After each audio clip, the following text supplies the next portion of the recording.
Welcome to నిర్గుణ channel. Dasara నవరాత్రులలో 5వ రోజు శ్రీ మహాలక్ష్మి అవతారం.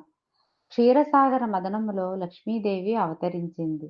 సర్వసంపదలు ఇచ్చు శ్రీ మహాలక్ష్మి విష్ణుమూర్తి హృదయ స్థానములో ఉంటుంది. లక్ష్మి అంటే కేవలం డబ్బు ఒకటే కాదు.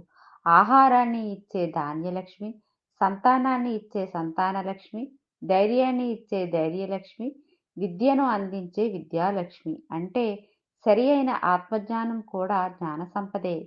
మహాలక్ష్మి అవతారం నుండి మనం నేర్చుకోవలసింది, సమస్త లోకానంతటినీ పోషించేది శ్రీ మహాలక్ష్మి అయినప్పటికీ భర్త హృదయ స్థానంలో ఇమిడిపోయింది.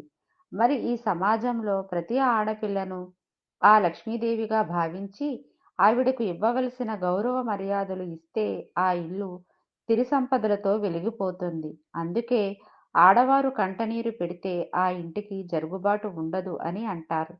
ఎక్కడ స్త్రీలను గౌరవిస్తారో అక్కడ దేవతలు ప్రత్యక్షమవుతారు.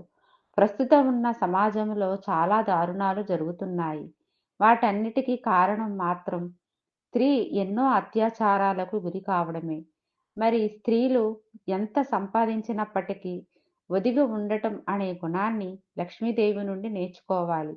లక్ష్మీదేవి నివాస స్థలం విష్ణుమూర్తి హృదయస్థానం కదా. మగవాళ్ళు ఎలా ఉన్నా సరే ఆడవాళ్ళు మాత్రం ప్రకృతి సహజమైన తమ గుణాలను కోల్పోకూడదు. ఈ ఛానల్ని లైక్ చేయండి, షేర్ చేయండి, సబ్స్క్రైబ్ చేయండి. మీ అభిప్రాయాలను కామెంట్ సెక్షన్లో కామెంట్ చేయండి.